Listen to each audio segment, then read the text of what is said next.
We're just going to give it a second to let the waiting room clear. Please make sure you're muted as you enter.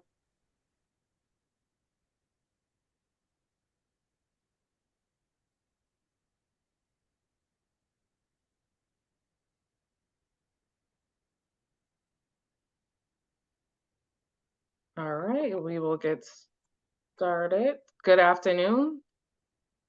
This is a hearing before the Boston Cannabis Board. Today is September 25th, 2024. Today's hearing is being conducted pursuant to amendments to the open meeting law. That is what allows us to meet virtually. This hearing is being recorded and will be posted to the City of Boston's website. Before I review some procedural matters, I will introduce Chairwoman Kathleen Joyce. Thank you, Jasmine. Good afternoon. I'm Kathleen Joyce, Chair of the Boston Cannabis Board. Today, I'm pleased to be joined by Commissioner Lisa Holmes, Commissioner Gabriel Camacho, Commissioner Ramon Soto, Commissioner Sonal Gandhi, and Commissioner John Smith. Thank you, Chairwoman Joyce. My name is Jasmine Nguyen, and I am the Boston Cannabis Board Manager. While the public is encouraged to attend, there will be no additional public testimony accepted. I will read each item into the record as they appear on the agenda. We will then hear from comments from the board members. I will then ask if there's a motion, any questions to the motion, and then there will be a vote. Each board member has the ability to grant with conditions, defer, reject without prejudice, which means the applicant can return anytime with an application at the same location, or reject with prejudice, which means the applicant cannot reapply at the same location for 1 year. The first item we have, the licensee is Verdant Reparative Inc. The license premise is 150 State Street, downtown. The license type is a recreational cannabis dispensary and product manufacturing license. And the request is to amend the operating hours. The current hours are 10 a.m. to 11 p.m., 7 days a week. The proposed hours are 10 a.m. to midnight, 7 days a week. Chairwoman Joyce. Thank you. Sorry, my printer just went off. I see no issue with the extension of hours. I think the applicant was able to establish that the need for these additional hours at this location. I think the neighborhood can support another business staying open that late. So I have no issues to this amendment. Commissioner Holmes? Commissioner Camacho? I agree with the chairwoman. Commissioner Soto? No comment. I agree with that. Commissioner Gandhi? No comments. Thank you, Jasmine. I also agree. Commissioner Smith? Thanks, Jasmine. No issues here. Thank you. All right. Chairwoman Joyce, is there a motion? I make a motion to amend the operating hours to 10 a.m. to 12 a.m. Second. All in favor? Aye. Aye. Everyone, and none opposed. So the proposed changes to the hours are granted. We will now move to our new license applications. The first matter is Bean Collective LLC, doing business as Door Zips. The proposed license premise is 161 Reservation Road, also known as 110 to 114 Business Street, Hyde Park. The license type is a delivery operator license. The proposed hours of operation are 9 a.m. to 9 p.m., 7 days a week. This is an equity applicant, and there is a buffer zone conflict with another cannabis establishment. Chairwoman Joyce. Thanks, Jasmine. I appreciate the applicant submitting the additional material. Again, this is delivery only.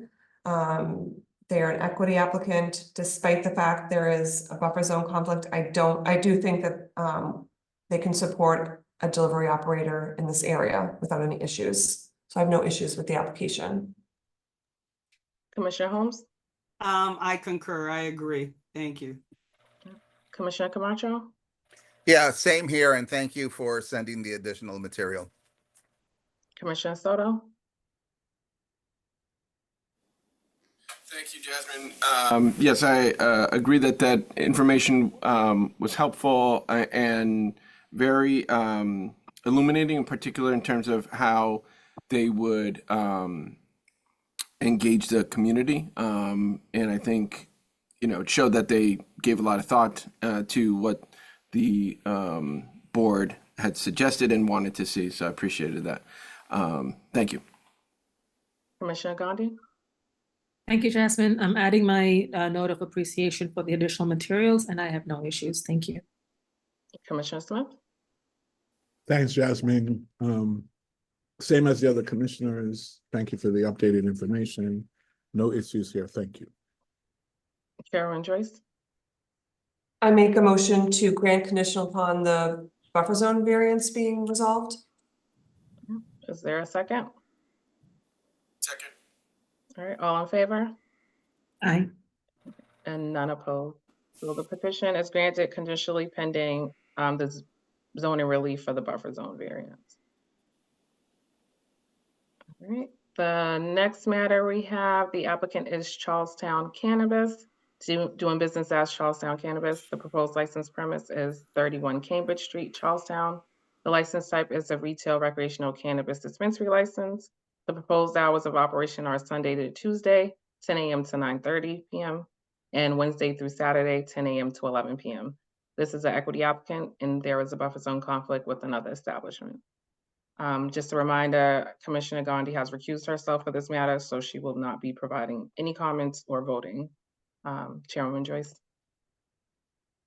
Essentially, this application was before this board previously, and this could be seen as a change of ownership.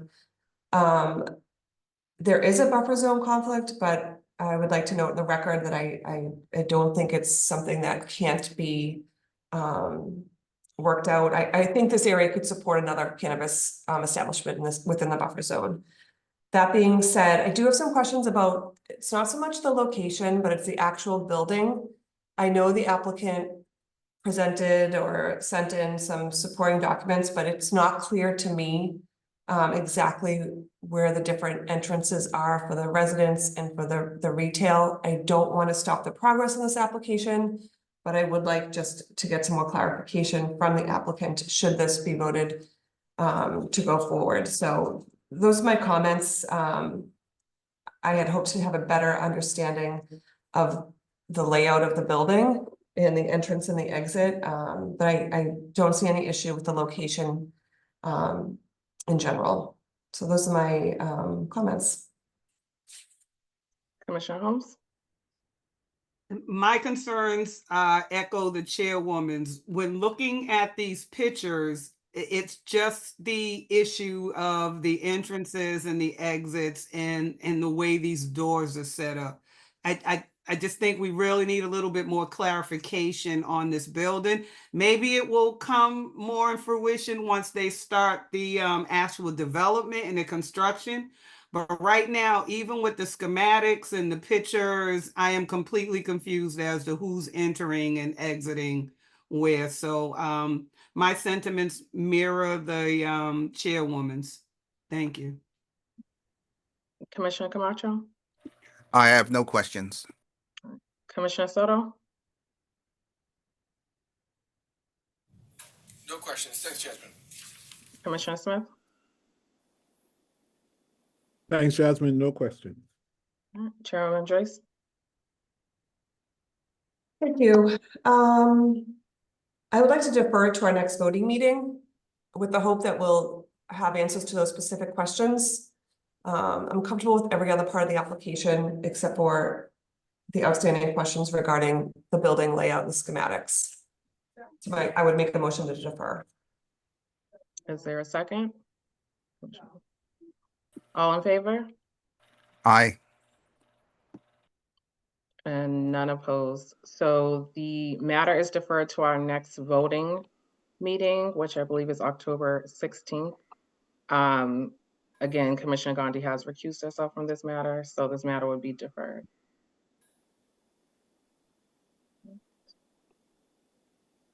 Okay, the next matter we have is Green Line Boston, Inc. The proposed license premises 100 to 114 Hampton Street in Roxbury. The license type is a retail recreational cannabis dispensary license. The proposed hours of operation are 9 a.m. to 11 p.m., 7 days a week. This is a non-equity applicant, and there is a buffer zone conflict with another cannabis establishment. Chairwoman Joyce. I'm just going to repeat some of the comments I had at the hearing last week. I don't think they did enough community process. I understand that this retail was approved as part of the Article 80 process, but that is different than the actual community process where they present this to the residents groups and explain what's going on. I have no issue with the grow facility that has already been approved, but I can't vote to approve the retail facility at this location. I have issues with its location being so close to a recovery center. And already just not enough community process. Commissioner Holmes? Yeah, after, having the hearing yesterday, actually visualizing how close they are to Hope House and, the schools, the Mason, the Dearborn, the Orchard Park, and after hearing from the community about the actual lack of community process, I think they have to go back and really forge out a connection with this community as to how they can all coexist together. So they need to do some more community outreach. Commissioner Camacho? I agree. Community outreach is the key. We got quite a bit of letters of opposition after the hearing last week. So I would say if you can double back on your community outreach, sincerely listen to the concerns of your neighbors, and see what you can come up with. Commissioner Soto? Yeah, I second Commissioner Camacho's points. I think it is, I think the concept that they have is an impressive one. I think it has the potential to really be something interesting that we, haven't seen in Boston, and I think would be, I don't know, I just think it has a lot of potential, but that potential gets wiped away if the community can't stand it.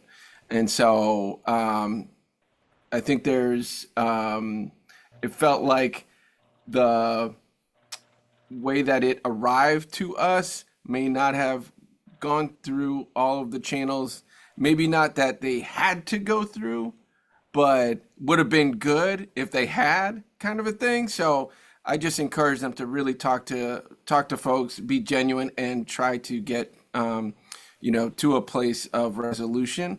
And whether that means that retail goes forward or it doesn't, so that the community can feel confident that the person in charge is, or that the facility will do what they believe it does and is not any kind of concern for their community. Thank you. Thank you. Commissioner Gandhi? Thank you, Jasmine. I'd like to echo what my fellow commissioners and chairwoman have said. I think it's incredibly important to have community input, genuine community input into any kind of proposal like this. One of the things that we want to make sure we're doing here is when we're approving licenses and establishments, we are also putting them on a path for success. And I think without community support, or with a major thing like this that's not getting community support, I'm not sure that this is on a path for the best of the business and for the community that it's in. So echoing my fellow commissioners' comments about going out and doing some genuine listening and community engagement, and come up with a really good solution that works for all. Commissioner Smith? Thank you, Jasmine. I think my fellow commissioners have kind of said it all, and I totally am in agreement with it seems as if from the feedback we've gotten and the additional stuff we've gotten, that the community feels like there hasn't been enough engagement. So would encourage, along the same lines as the rest of the commissioners, a deeper engagement with community. Okay. Chairwoman Joyce? I really think it sounds as if the community engagement or lack thereof, as we all agree, that is missing. So for that reason, I would vote to defer this application until they've had that community process. I don't think they need to go and present the application again, but I think we would want to wait to vote on this after there's a full community process. So I vote to defer, make a motion to defer. Is there a second? Second. All right, all in favor? Aye. All right, so this matter will be deferred until additional community process has been completed.